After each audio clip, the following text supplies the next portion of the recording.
తీసుకుంటున్నాను.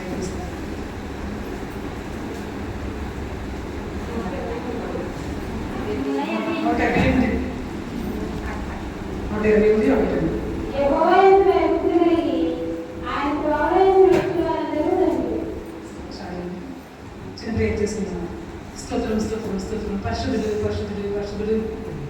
సర్వభూలోకమును సృజించి దానిని నీతితోనూ న్యాయంతోనూ పరిపాలించుకుని నడపడుచున్నాను. మీ ఘనమైన పాత్రలకు లెక్కించలేని వందనములు స్తోత్రములు చేర్చుకున్నాను తండ్రి. సర్వశక్తి గల దేవుడిగా మీరున్నారు. ఏమి ఇచ్చినా కూడా మీరు ముందు తెచ్చినారు ప్రభావ.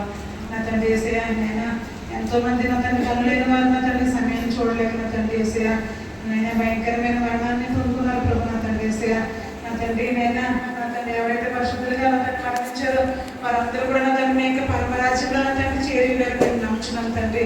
నేను వాక్యం ఇచ్చిన మేము కూడా తండ్రి మా ఆత్మలకు ఏ వాక్యం అవసరమైందో లేదా వాక్యం మీరు మాకు ప్రసాదించండి తండ్రి.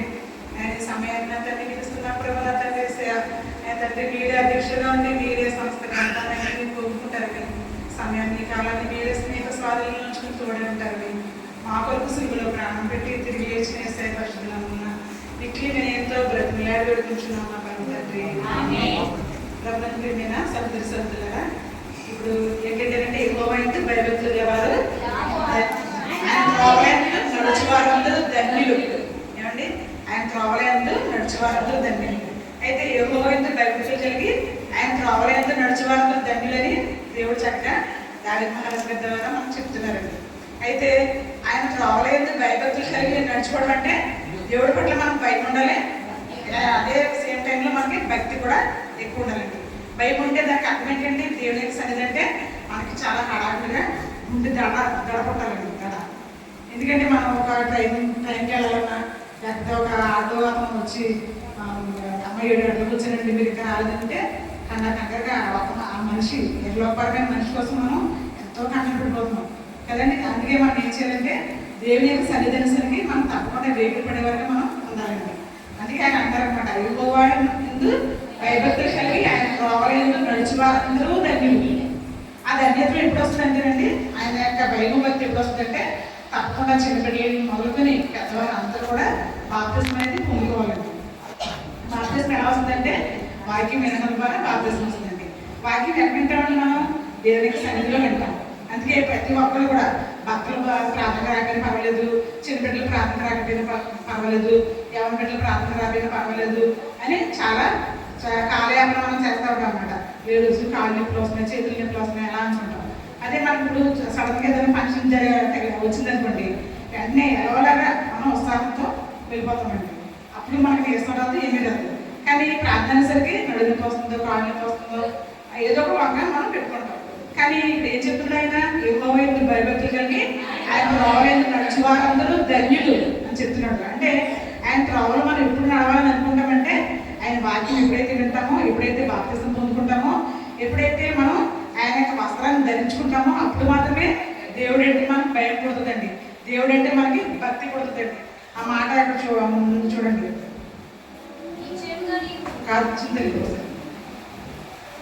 మనకి గల్తీయులకు రాసిన పత్రిక 3వ అధ్యాయం 27వ వచనం.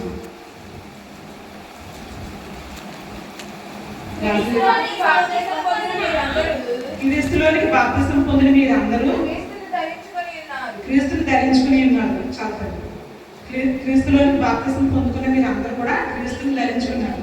అంటే ఇప్పుడు నేను మా నాన్నగారికి మాత్రం కదండి, ఇప్పుడు తినుంది ఎవరో సౌజన్యం ఉందండి. సౌజన్యం చూడగానే గర్వాలు గుర్తొస్తాడు. ఎందుకంటే గర్వాలు కూతురు ఎవరైనా వేరే ఈ ఊళ్ళో ఆ చెప్పవాళ్ళైనా సరే చెప్తారనమాట. స్పీడ్ తన వాళ్ళు వెళ్ళిపోతుంటే ఏమంటారంటే ఆ పిల్ల గర్వాలు కూతురు అని అంటారు. అంటే మనం చూడగానే ఎవరి పిల్లలు అనుకోవాలండి, అందరూ దేవుడి పిల్లలు అనుకోవాలి, యేసుక్రీస్తు ప్రభు వారి యొక్క బిడ్డలమని అనుకోవాలి. ఎందుకంటే ఇక్కడ క్రీస్తుని ధరించుకున్నాం మనము, బాప్తిసం పొందుకున్న మనము క్రీస్తుని ధరించుకున్నామంట. ధరించుకోవడం అంటే ఏంటండి, ఈరోజు ఈ బాబు గులాబీ రంగు షర్ట్ వేసుకున్నాడు అంటే గులాబీ రంగు షర్ట్ గులాబీ రంగు కలర్ కనపడాలి కదండి. గులాబీ రంగు అని మనం అందరూ చెప్పినా కూడా మనం ఆ గులాబీ రంగు వేసుకోవాలంటే మనం అందరం నమ్మాలన్నమాట. అది అంటే అదేవిధంగా మన యొక్క ప్రవర్తన, మన యొక్క మాట తీరు, మన యొక్క పద్ధతి, మన యొక్క ఆలోచనలు, మన తలంపులు, మన క్రియలు, మన యొక్క కుటుంబ సభ్యుల తలంపులు, మన యొక్క కుటుంబ సభ్యుల ఆలోచనలు, మన యొక్క కుటుంబ కుటుంబ సభ్యుల క్రియలు, వారి యొక్క ముఖవర్చస్సు, వారి యొక్క మాట తీరు, ప్రతిదీ కూడా క్రీస్తుని ధరించుకున్న వారిగా ఉండాలి. ఎందుకంటే ఈ వాక్యం మనకేనండి, అన్యులకు కాదు. క్రీస్తుని ధరించుకున్న మనం, బాప్తిసం పొందుకున్న మనము ఏమని చెప్పాలి? సౌజన్య గర్భపుత్రుని ఎప్పుడైతే చెప్పబడుతుందో అట్టి రీతిగానే మనం ఈమె యేసే బిడ్డ కదా, దేవుని బిడ్డ. వీళ్ళు క్రైస్తవులు, దేవుని తెలుసుకున్నారు, ప్రార్థనకు వెళ్తున్నారు, బైక్లో పాటలు పాడుతున్నారు, బైక్లో గట్టి గట్టిగా ప్రార్థన చేస్తున్నారు అని వాళ్ళు తెలుసుకున్నప్పుడు మా యథావిధి తదా ప్రజ అన్నట్టు, యథారథ తదా ప్రజ అంటే గుమ్మం వరకే మనకి మన యొక్క ప్రవర్తన చక్కగా ఉంటుంది. అంటే ఆ కాసేపు మన యొక్క లోకపరమైన యొక్క ఆశీస్సులు పొందుకోవడానికి, లోకపరమైన దీవులు పొందుకోవడానికి, లోకపరమైన ధనధాన్యాలు పొందుకోవడానికి, మన అవసరాలు తీర్చుకోవడానికి ఆయన ఒక సిపాయిలాగానో, ఒక సైనికుల్లాగానో, ఒక కాపలదారిగానో, ఒక వాచ్మెన్ గానో మనం చూస్తున్నాం. నిజంగా చాలా భయంకరమైన నీచమైన పరిస్థితి అనమాట అండి మనది కదండి. ఎందుకంటే తండ్రి నన్ను కాపాడు, నేను వెళ్తాను, నన్ను కాపాడు, నా బిడ్డలు పరీక్షకి వెళ్తాను కాపాడు, నా బిడ్డలు ఏంటిది జీతానికి వెళ్తాను త్వరగా వచ్చేసేలా చేయి, డబ్బులు అందేలా చేయి, అప్పులు తీరేలా చేయి, బంగారం కొనుక్కునేలా చేయి, ఇల్లు కొనుక్కునేలా చేయి, పొలం కొనుక్కునేలా చేయి. అంటే ఇది అంతా ఏంటండి? అసలు ఇదంతా చాలా స్వార్థం, ఇహపరమైనది అనమాట, ఇహపరమైనది. దేవుడు ఏమంటాడు? ఓరి బేబీ కూడా ఈ రాత్రి నీ ప్రాణం అడుగుతున్నారు. ఎవరండి? తండ్రి, కుమార, పరిశుద్ధాత్మ త్రియేక దేవుడు అడుగుతున్నారండి. అంటే మనం ఏం అడుగుతున్నామంటే స్థిరమైనది మనం అడగట్లేదండి. ఈ లోకపరమైంది ఒక్క నిమిషంలో క్షణంలో మాయమైపోయే ఆస్తులు పాస్తులు అన్ని ఘనత ఇదంతా అడుగుతున్నాం మనం. కానీ మనం ఎక్కడి వారిని ఎంత ఇబ్బంది పెడుతున్నామో మనం అసలు తెలుసుకోవట్లేదండి. మన మాటల చేత, మన క్రియల చేత, మన తలంపుల చేత ఎంత భయంకరంగానో ఇబ్బంది పెడుతున్నాం కదా. అయినా కూడా మనం అదంతా మనకు పట్టినట్టు ఆ క్షణంలో మనకి అసలు ఏం మనుషులు మనం కాదా అన్నట్టుగా కూడా మర్చిపోతున్నాం. కానీ దేవుని వైపు ఎప్పుడు కూడా మనం నెమ్మది వేసుకునేవారుగా మనం ఉండాలండి. ఎందుకంటే ఆ విధంగా నెమ్మది వేసుకున్నప్పుడు మనం క్రీస్తుని ధరించుకున్న వారిగా మనం ఉంటామన్నమాట. క్రీస్తుని ఎప్పుడు ధరించుకున్నామంటే దేవుని యొక్క వాక్యాన్ని మన హృదయంలో భద్రపరుచుకున్నప్పుడు. కొంతమంది పిచ్చి పిచ్చి మాటలని చెప్పి పక్క వాళ్ళ యొక్క హృదయాన్ని పాడు చేస్తారండి, పక్క వాళ్ళ యొక్క మనసులు పాడు చేస్తారు. పర్లేదు, ఈరోజు ప్రార్థనకి వెళ్ళిపోయినా పర్లేదు, కాసేపు టీవీ చూద్దాం, లేకపోతే ముచ్చట్లు చెప్పుకున్నాం, ఆ పక్కన రోజుల గురించి, ఆయన రోజుల గురించి, ఆ గురించి చెప్పుకున్నాం అంటున్నాడు. కానీ అపోజిట్ పౌలుగా చెప్తున్నాడు ఇక్కడ 1వ కొరింథీయులకు రాసిన పత్రిక ఏమండి 3:16-17 వచ్చిన చూడండి ఒకసారి త్వరగా. 1వ కొరింథీయులకు రాసిన మీరు దేవుని ఆలయమే ఉన్నారని, దేవుని ఆత్మ మీలో నివసించున్నారని మీరు ఎరుగరా? చాలు చూడండి, దేవుని ఆత్మ మీలో మీరు దేవుని ఆలయం ఉన్నారని, దేవుని ఆత్మ మీలో నివసించున్నదని మీరు ఎరుగరా? చూడండి, మన ఇల్లు ఒక 20 లక్షలతోనో, 10 లక్షలతోనో, 30 లక్షలతోనో, 50 లక్షలతోనో కొన్ని ఒక 1 కోటి రూపాయలతో మనం పెట్టుకుంటామండి. అస్మాన్ ఇల్లు శుభ్రంగా ఉంచుకుంటాం. అందరూ వస్తారు చూస్తారు, వాళ్ళు వస్తారు చూస్తారు, వీళ్ళు వస్తారు చూస్తారు అనేసి తుడిసిందే కడిగి చాలా భయంకరంగా చేస్తున్నాం. కానీ మనకి హృదయం అనేది దేవుని ఆలయమే ఉంది, సృష్టికర్త ఆలయం. ఇల్లులు, ధనాలు, ధాన్యాలు, ఈ పొలము, ఈ లోకాన్ని పుట్టించిన దేవుని యొక్క ఆలయమే ఉంది మన ఇల్లు. కానీ ఆ ఇంటిని మనం శుభ్రంగా ఉంచుకోవట్లేదండి. ఎప్పుడు చెడుతోటే, కంపుతోటే మనం నింపేస్తామండి. అలా నింపేస్తున్నప్పుడు మనకి పరిశుద్ధంగా ఎలా ఉంటుందండి? ఈ టైంలో ఇప్పుడు సడన్గా దేవుడు వస్తే మనం వెళ్తామా? దేవుని దగ్గరికి వెళ్తామండి. అందుకే మనం ఏం చేయాలంటే తప్పకుండా దేవుని ఆలయాన్ని పరిశుద్ధంగా ఉంచుకోవాలి. కింద ఫుట్నోట్లో ఉందండి, మీరు పరిశుద్ధులే ఉన్నారు అంటే మనం దేవుని చేత మనం బాప్తిసం పొందుకున్నప్పుడు ఆయన మనం వాస్తవంగా ధరించుకున్నాం. కానీ అయినా కూడా పైన కనపడట్లేదు క్రియలు, లోపల కూడా కనపడలేదండి కదండి. మనసులో కనపడలేదు, ఆలోచనలో కనపడలేదు, హృదయంలో కనపడలేదు, ఎక్కడ కూడా కనపడకుండా చాలా చక్కగా బ్రతికేస్తామండి మనం. అయితే దేవుడు అడుగుతున్నాడు, ఏమడుగుతున్నాడంటే నేను వస్తాను, వచ్చినప్పుడు నీకు నేను జీతం ఇస్తానని అడుగుతున్నాడు. ఆ జీతం తీసుకోవడానికి మనం సిద్ధంగా ఉండాలంటే చాలా భయంకరమైన పరిస్థితి అనమాట. అందుకే మనం ఏం చేయాలంటే ఎప్పుడు కూడా దేవుడి పట్ల భయము, భక్తి కలిగి ఉండేవారుగా మనం ఉండాలండి. ఎప్పుడైతే చూడండి, దేవుడు అంట మనం ప్రేమించి ఈ భయంకరమైన దుష్టకాలం నుంచి మనల్ని విడిపించాలని దేవుడు మనల్ని మన కొరకు తన పరిశుద్ధుడైన తన కుమారుడిని, ఏమండి ఎంతో పరిశుద్ధుడైన తన కుమారుడిని, తన ప్రియమైన కుమారుడిని ఈ లోకాన్ని పంపించి ఆయన ఈ దుష్టత్వం నుంచి మనల్ని విడిపించడం కోసం, ఏమండి విడిపించడం కోసం ఆయన సిలువుకి అప్పగించండి. ఆయన బలియాగంగా సిలువు మనం పొందుకోవడం ద్వారా మనం అందరం పరిశుద్ధులుగా అయిపోయామండి. చూడండి, మత్తయి రాసిన పత్రిక 1:4. మన తండ్రి అయిన దేవుని చిత్త ప్రకారము క్రీస్తు మనలను ప్రస్తుతపు దుష్టకాలంలో నుండి మనల్ని విమోచింపవాలని మన పాపముల నిమిత్తము తన్ను తాను అప్పగించుకున్నాడు. చూడండి, తన్ను తాను అప్పగించుకున్నాడు. మన పాపాల నిమిత్తం, మన పనికి మళ్ళీ పాపాల నిమిత్తం, మన పనికి మళ్ళీ ఆలోచన నిమిత్తం, ఎదర్వారికి మనం చేసే హాని నిమిత్తం, ఇదంతా కూడా మనం దానికోసం ఆయన తను తాను అప్పగించుకున్నాడండి. తను తాను అంటే ఎవరు ప్రాణం పెట్టమనలేదండి. నా కొరకు పెట్టు, నా కొరకు అలా చేయి, ఇలా చేయి అనేసి అని అనలేదన్నమాట. కానీ ఆయన ఏమంటాడు, తను తాను మన కోసం. మళ్ళీ ఏంటంటే దుష్టకాలం నుంచి మనం తప్పించడం కోసం.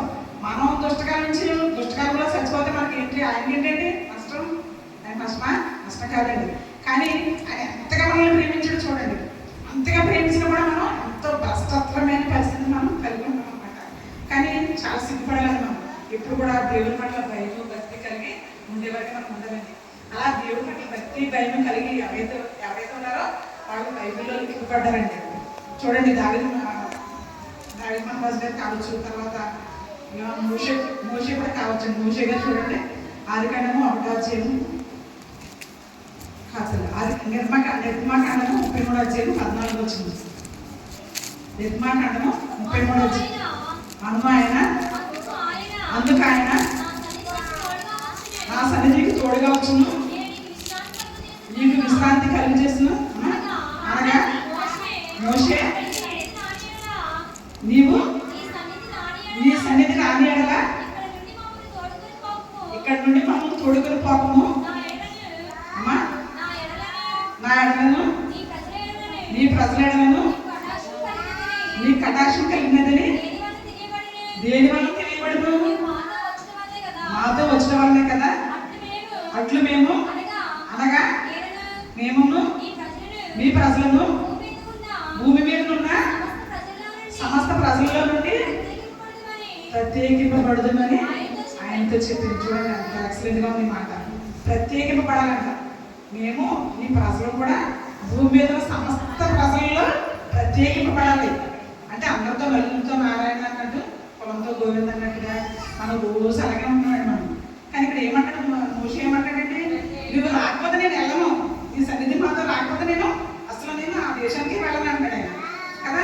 తర్వాత ఏమనిపిస్తున్నాడు, మీరు వస్తే కనుక మీ సన్నిధి మాతో వస్తే అప్పుడు మమ్మల్ని అందరూ కూడా మీ యొక్క ప్రజలని తెలుసుకుంటారు. మేము ప్రజలందరిలో కూడా, భూలోకంలో ఉన్న ప్రజలందరిలో కూడా ప్రత్యేకింపబడిన వారిని అందరూ తెలుసుకుంటారు అని దేవుణ్ణి అర్థిస్తున్నాడండి. దేవుణ్ణి కోరుతున్నాడు. మోషే అసలు భయంకరమైన యొక్క 10వ చేతుల నుంచి ఇశ్రాయేలు ప్రజలను విడిపించాడండి. ఎన్నో శ్రమలకు వచ్చి ఎంతో భయంకరంగా అనేకమైన కష్టాలు నష్టాలకు వచ్చి చక్కగా కానాన్ దేశాన్ని నడిపించడానికి కంకణం కట్టుకున్నాడు. తండ్రి అయిన దేవుని యొక్క మాట విన్నాడండి. విని ప్రతి నిమిషంలో కూడా ఎప్పుడైతే ఇశ్రాయేలు ప్రజలు పాపం చేస్తూ ఆయనకి కోపం కల్పిస్తూ ఉన్నారో అప్పుడు దేవుని దగ్గర ఎంతో తగ్గించుకుని అడుగుతూ ఉంటాడు అనమాట. ఇక్కడ ఏమడుగుతున్నారు, ప్రజలందరిలో మేము ప్రత్యేకింపడాలని వీళ్ళందరూ తెలుసుకోవాలి కదా తండ్రి అని అడుగుతున్నాడు. అంటే నిజంగా అప్పుడు దేవుడు చాలా సంతోషించి, అవును మోషే, నా అవసరం నీకు గుర్తించావు, నేను ఈ వాక్యం చెప్పినప్పుడు ఏడ్చానండి నిజంగా. అంటే నా అవసరంగా నేను గుర్తించావు, అందుకని నేను నీతో ఎప్పుడు ఉంటాను అంటాడు ఆయన. నీతో ఎప్పుడు కూడా నేను ఉంటానని చెప్తున్నాడు. అందుకే నాకు ప్రేమించండి. ఏంటంటే ఇక్కడ దేవుడు తన ప్రజలను ఎప్పుడు కూడా విడిచిపెట్టడం అసలు ఆయన. ఎవరైతే నీకు ఏది ఇష్టమో, మీరు నా ఇద్దరు నిలిచినప్పుడు నీకు ఏది ఇష్టమో అడగండి, అప్పుడు నేను సమస్తము నీకు కలగజేస్తాను. అంటే మనం ఎప్పుడైతే దేవుని ఆలయంగా మన హృదయాన్ని మనం అభివృంచుకుంటామో, ఎప్పుడైతే దైవత్వాన్ని మనం జీవిస్తామో అప్పుడు మనకి ఏది ఇష్టమో అది అడగాలంట. అలా అడిగినప్పుడు దేవుడు తప్ప మనకి దయచేసేవాడుగా ఉన్నాడండి. చూడండి, కీర్తనలో 38:6 ఆయన మహోన్నతుడై ఉండి దీనులు లక్ష్య పెడతాడట. ఆయన మహోన్నతుడై ఉండి దీనులు లక్ష్య పెడతాడట. ఆయన అలాటప్ప దేవుడు కాదండి, మహోన్నతుడు. చదవండి, యెహోవా మహోన్నతుడైనను ఆయన దీనులు లక్ష్య పెట్టింది. చూడండి బాబు ఎంత మాట. ఆయన దూరం నుండి గర్భిష్ఠులను బాగుగా ఎరుగును. గర్భిష్ఠులేని ఆయన విడిచిపెట్టకుండా. ఆయన యెహోవా మహోన్నతుడు. అంటే మహోన్నతుడు అంటే సర్వభూమికి రాజే ఉన్నాడు, ఆ ప్రపంచానికి రాజే ఉన్నాడు ఆయన. ఒక నోటి మాటతో సమస్తంలో చేసి ఉన్నాడు ఆయన కదండి. దేవాది దేవుడే ఉన్నాడు. అంత నేను మహోన్నతుడిని, కానీ ఆయన దీనులు లక్ష్య పెడతాడంట, చిన్న బిడ్డలు లక్ష్య పెడతాడు. చూడండి ఈ చిన్న బిడ్డలు ఎంత చక్కగా పాటపడారు నిజంగా. అంటే నేను అలాంటి అనుకోవద్దు, అని పెద్దవాళ్ళ పాటల కంటే చిన్న పిల్లల పాటలు బాగా నచ్చినాయండి. చాలా సంతోషంగా అనిపిస్తున్నారు, చాలా అర్థవంతమైన పాటలు పాడారు. అంటే నాకు ఏమైనప్పుడు అసలు ఏంటంటే చిన్ననాటి నుంచి కూడా మనం చిన్న బిడ్డల్ని వాక్యమైన పాలతో పెంచాలండి, వాక్యమైన పాలతో పెంచాలి. అప్పుడు శత్రువు వాళ్ళ మీద అటాక్ అవ్వకుండా ఉంటుందన్నమాట. అందుకని తప్పనప్పుడు మనం కూడా దేవుని యొక్క వాక్యాన్ని వినాలి, వాక్యానుసారమైన జీవితాన్ని ఇవ్వమని దేవుడు మనం కోరుకునే వారిగా ఉండాలండి. అందుకే దేవుడు చూడండి, దేవుడు ఆదికాండం 1 చేస్తాను, ఆదికాండం 1:26 దేవుడు మన పోలి చెప్పిన మన స్వరూపమందు నరులను చేయడం కాచిని మళ్ళా చదువుసారి వాక్యం. దేవుడు మన స్వరూపమందు మన పోలికి చెప్పిన నరులను చేయడం. చదువుతారు చూడండి, వారు సమస్తం ఏళ్తారు, నరులు సమస్తం నేలేస్తారు. నేను చేసిన గొప్ప సృష్టిని వాళ్ళకి వెళ్తానని చెప్తున్నాడు. మన పోలికి చెప్పిన మన స్వరూపమందు నరులను చేస్తున్నాడు. ఇందాక ఏం చెప్పారండి, ఫస్ట్ ఆయన దేవుని వస్త్రాన్ని బాప్తిస్మం ద్వారా దేవుని యొక్క వస్త్రాన్ని ధరించుకున్నారు కదండి. దేవుని యొక్క వస్త్రాన్ని ధరించుకున్నాం అంటే దేవుని యొక్క వస్త్రాన్ని ధరించుకున్నాం, దేవుని యొక్క వాక్యాన్ని మన ఏమైనా ఆలయంలో మనం పెట్టుకున్నాం. అయితే ఇక్కడ దేవుడే చెప్తుందంటే మన పోలిక చొప్పున నరులను చేయడం. ఇందాక పాప గర్భ పోలికలో పుట్టిందని మనం అంటున్నాం. అయితే దేవుడు ఏమంటాడంటే మన పోలిక చొప్పున మన స్వరూపం ముందు, స్వరూపం అంటే మన యొక్క వచ్చేసి ఎలా ఉందో సేమ్ అదే, మన యొక్క ముఖ కవళికలు మన యొక్క స్ట్రక్చర్ అంతా ఎలా ఉందో సేమ్ అదే విధంగా మనుషులు చేద్దాం అని చెప్పాడు ఆయన. అలాగే చేశాడండి. అలాగే ఆదాముని అర్థం చేశాడు. చేస్తే వాళ్ళు ఆజ్ఞను అతిక్రమించారు. అతిక్రమించినప్పుడు దేవుడు వాళ్ళని యొక్క ఏదైనా తోటలోంచి వెళ్ళగొట్టాడంటే ప్రతిరోజు కూడా ఆదాము దగ్గరికి వచ్చి ఎంతో స్నేహితుడిగా అడిగేవాడండి. ఆదాము బాగున్నావా, ఏం తిన్నావు, ఏం తాగో, ఎలా ఉన్నారు, జంతువులకి ఏమి పేర్లు పెట్టావు, చాలా చక్కగా పేర్లు పెట్టావు అని ఎంతో ఫ్రెండ్స్ లాగా మాట్లాడుకునేవారు కదండి. ఇంకా కింద వచ్చినలో సముద్ర పక్షులన్నిటికి చేపలకి పేర్లకి అన్ని పేర్లు పెట్టి అంతా ఏలేదు, ఈ సృష్టి అంతా ఏలే. చూడండి కొబ్బరి చెట్టు అని, మామిడి చెట్టు అని ఆయనే పేర్లు పెట్టాడండి. ఆయన అన్ని చెట్లకి అన్ని విత్తనాలకు కూడా ఆయనే పేర్లు పెట్టడం మనం చూస్తాం. అన్ని చెట్లకి, పక్షులకి, కూరగాయలకి, పువ్వులకి, పుష్పాలకి అన్నింటికి కూడా. అయితే మనం ఏం చేస్తామంటే ఆయన పోలికను పూర్తిగా పోగొట్టేసుకున్నామండి. ఆయన స్వరూపాన్ని పూర్తిగా మనం పోగొట్టుకున్నాం. దేవుడు అంటాడు, ఆయన అంత సంతోషంగా అంత చక్కగా అంత ప్రేమతో మాట్లాడిన ఆదాముని దేవుడు వెళ్ళగొట్టాడండి. తర్వాత వచ్చిన 3వ అధ్యాయంలో ఉంది. అయితే ఆదికాండం 3వ అధ్యాయంలో ఆయన వెళ్ళగొట్టి సేరూపులను కేరూపులను ఆ ఏదైనా తోటకి ఆయన కాపలా పెట్టాడండి. అందులో ఎవరిని వెళ్ళనివ్వకుండా యొక్క ప్రియమైన ఆదాముని వెళ్ళనివ్వకుండా తన పోలికనందు చేసుకున్న మన స్వరూపం చేసుకున్న ఆదాముని వెళ్ళనివ్వకుండా సేరూపుల్ని కేరూపులు పెట్టాడండి. ఇప్పుడు కూడా పల్లవ రాజ్యంలో యొక్క గమని దగ్గర దేవదూతలు చాలా చాలా చక్కగా ఉంటాయండి అక్కడ.